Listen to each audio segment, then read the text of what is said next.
हाय दोस्तों, stories with Shivram channel में आपका स्वागत है। आज हम एक असाधारण व्यक्ति के बारे में बात करने जा रहे हैं। एक छोटा सा द्वीप देश क्यूबा।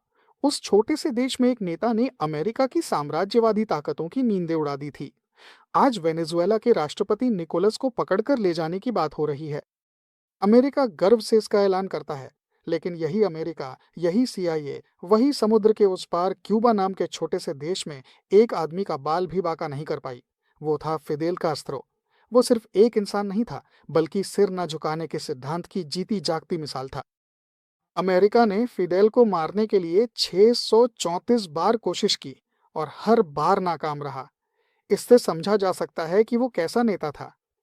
बम गिराकर कई देशों को तबाह कर देने वाला अमेरिका आज भी क्यूबा की जमीन को छू भी नहीं पाया है, क्योंकि वहां सिर्फ एक बंदूक नहीं, बल्कि एक क्रांति राज करती है। फ्लोरिडा के तट से सिर्फ 145 किलोमीटर दूर स्थित एक छोटे से द्वीप देश से अमेरिकी साम्राज्यवाद को चुनौती देने वाला अकेला नेता वही था।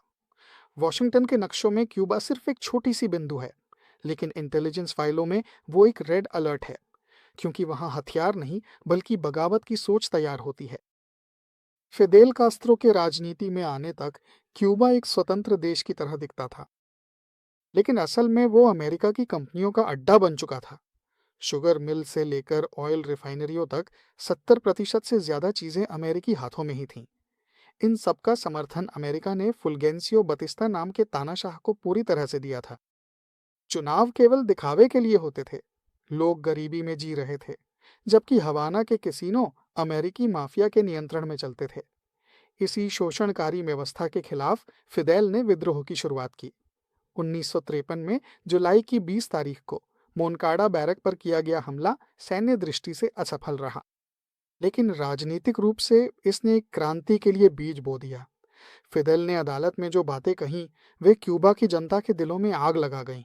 वो जेल गया, बाहर आया, फिर मेक्सिको में उसने हथियार उठाए। 1956 में फिदेल कास्त्रो मेक्सिको से ग्रामा नामक एक छोटी नाव में क्यूबा की ओर रवाना हुआ। उसके साथ कुल 82 क्रांतिकारी थे। लेकिन जैसे ही वे क्यूबा के तट पर पहुंचे, मजबूत सेना ने उन पर हमला कर दिया। बंदूक की गोलियों की आवाज में वो समूह तितर बितर हो गया। 82 लोगों में से 70 वहीं पर मारे गए। बचे हुए 12 क्रांतिकारी मुश्किल से जान बचाकर भाग निकले। वही लोग पहाड़ों में छुपकर असफल हमले को एक राष्ट्रीय क्रांति में बदलने में कामयाब हुए। वहां किसान ही हथियार बन गए, जनता ही उनकी रक्षा बन गई। चे ग्वेरा भी वहीं एक योद्धा के रूप में उभरे। वहीं 1958 के अंत तक बातिस्ता की सेना ढह गई। 1959 जनवरी में फिदेल कास्त्रो क्यूबा की राजधानी हवाना में प्रवेश किए। ये केवल सरकार का बदलाव नहीं था, ये अमेरिका के प्रभुत्व पर पड़ी एक खुली तमाचा थी। अमेरिका इसे पचा नहीं सका। इसी वजह से 1961 में बे ऑफ पिग्स हमला किया गया। सीआईए द्वारा प्रशिक्षित क्यूबाई विद्रोही सेनाएं आधुनिक हथियारों से पूरी तरह लैस होकर एक सुनियोजित योजना के साथ ऑपरेशन शुरू किया। लेकिन सामने खड़ी हुई क्यूबा की सेना नहीं, बल्कि क्यूबा की जनता थी। सिर्फ 72 घंटों में ही अमेरिका समर्थित वो समूह पूरी तरह से ढह गया। ये अमेरिका के इतिहास में सबसे शर्मनाक हारों में से एक बन गया। इससे पहले भी अमेरिका को एक बार झटका लगा था। 1940 में जापान द्वारा किए गए पर्ल हार्बर हमले में अमेरिका ने अचानक महसूस किया कि उसकी सुरक्षा कितनी कमजोर है। लेकिन उस हमले के बाद अमेरिका फिर से उठ खड़ा हुआ। दूसरे विश्व युद्ध में वो विजेता बनकर उभरा, लेकिन क्यूबा में ऐसा नहीं हुआ। फिदेल के लिए असली जंग अब शुरू हुई थी। क्यूबा एक समाजवादी देश बन गया। अमेरिकी कंपनियों का राष्ट्रीयकरण कर दिया गया। वॉशिंगटन गुस्से से जल उठा। 1960 से 1965 के बीच सीआईए ने कम से कम 8 बार फिदेल की हत्या करने की कोशिश की थी। अमेरिकी सीनेट ने खुद इस बात को स्वीकार किया था, लेकिन क्यूबा की खुफिया एजेंसियों के अनुसार ये कोशिशें 634 बार की गई थीं। जहरीले लोग, विस्फोटक काम, जहर मिले मिल्कशेक, स्कूबा सूट, माफिया के सौदे, चाहे कितनी भी साजिशें रची गईं, फिदेल बच गए, क्योंकि वो सिर्फ एक शरीर नहीं थे, वो एक व्यवस्था थे, वो एक क्रांतिकारी विचार थे। दूसरी ओर 1962 में हालात और भी खतरनाक हो गए। जब अमेरिका को पता चला कि सोवियत यूनियन ने क्यूबा में मिसाइलें तैनात कर दी हैं, तो वो अचानक चौंक गया। उस समय के अमेरिकी राष्ट्रपति जॉन एफ कैनेडी ने क्यूबा के चारों ओर नौसैनिक घेराबंदी की घोषणा कर दी। समुद्र में अमेरिकी जहाज तैनात हो गए, आसमान में लड़ाकू विमान गश्त करने लगे। दुनिया परमाणु युद्ध के कगार पर आ गई थी। कुछ दिनों तक पूरी दुनिया सचमुच सांस रोककर बैठी रही।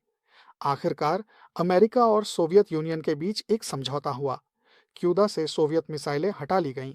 लेकिन ये संकट, इसने एक बड़ी सच्चाई को उजागर किया। पहली बार अमेरिका को अपने ही भूभाग पर सीधा खतरा महसूस हुआ। उस डर का केंद्र बना एक छोटा सा देश, वही क्यूबा। ये सब होते समय फिदेल कास्त्रो ने कभी सिर नहीं झुकाया। उन्होंने अमेरिका के आदेशों को स्वीकार नहीं किया। उसने अपने देश को नहीं छोड़ा। परमाणु बमों के डर का सामना करते हुए क्यूबा को मजबूती से खड़ा रखा। यही उसकी असली जीत थी। ये जीत हथियारों से नहीं, बल्कि साहस से हासिल की गई थी। इसके बाद फिदल ने क्रांति को और भी देशों तक फैलाया। दुनिया भर में क्रांति के नारे गूंज उठे। अफ्रीका में अंगोला से लेकर इथियोपिया तक, एशिया में वियतनाम तक क्यूबा मजबूती से खड़ा रहा। ये अमेरिका समर्थित नियंत्रण के लिए असहनीय था। डोमिनिकन रिपब्लिक में जुआन बोस सत्ता से गिर गए। चिली में साल्वाडोर आयेंडे की हत्या कर दी गई, लेकिन क्यूबा अडिग रहा। इसका कारण ये था कि वहां के लोग क्रांति को अपना अधिकार मानते थे। इसी वजह से अमेरिका ने आर्थिक बदला लेना शुरू किया। 1962 में शुरू हुई आर्थिक पाबंदियां आज भी जारी हैं। संयुक्त राष्ट्र महासभा में हर साल 180 से ज्यादा देश इन पाबंदियों के खिलाफ वोट करते हैं। फिर भी अमेरिका पीछे हटने का नाम नहीं ले रहा है। अनुमान है कि क्यूबा को आर्थिक रूप से 130 बिलियन डॉलर से ज्यादा का नुकसान हुआ है। फिर भी क्यूबा सरकार हार मानने को तैयार नहीं है। यही बात अमेरिका के लिए हजम करना मुश्किल हो गया है। आज अमेरिका वेनेजुएला में सीधे हमले कर रहा है और गर्व से कहता है कि उसने उस देश के राष्ट्रपति को पकड़ लिया है। नहीं के यही अमेरिका जब फिदेल सत्ता में था, लैटिन अमेरिका के बाकी देशों के मामले में भी हिचकिचाता था। अमेरिका की रीढ़ में इतना डर पैदा करने वाले फिदेल कास्त्रो का 90 साल की उम्र में 2016 में निधन हो गया। लेकिन उसने लोगों में जो साहस बोया था, वो कभी मरा नहीं। लैटिन अमेरिका में जब भी अमेरिका कोई कदम उठाता है, फिदेल आज भी नजर आता है। अगर आज फिदेल कास्त्रो जिंदा होते, तो शायद वेनेजुएला इतना अकेला नहीं होता। लैटिन अमेरिका इस तरह बंटने की हालत में नहीं पहुंचता। अब सवाल ये भी है कि क्या अमेरिका ऐसे निडर होकर देश के राष्ट्रपतियों का अपहरण कर सकता था या नहीं। ये सवाल भी दुनिया को परेशान कर रहा है। अमेरिका जैसे साम्राज्यवादी देश हथियारों के दम पर जीतते हैं, लेकिन कुछ देशों में लोग क्रांतियों के साथ डटकर खड़े हो जाते हैं। फिदेल कास्त्रो ने यही साबित किया। अमेरिका ने कई देशों को गिरा दिया, लेकिन इस पल तक भी वो क्यूबा की जमीन को भी मिट्टी में नहीं मिला सका। यही है कास्त्रो दोस्तों। अगर आपको ये वीडियो पसंद आया हो तो लाइक करें, शेयर करें और अपनी राय कमेंट्स में बताएं। बहुत बहुत धन्यवाद।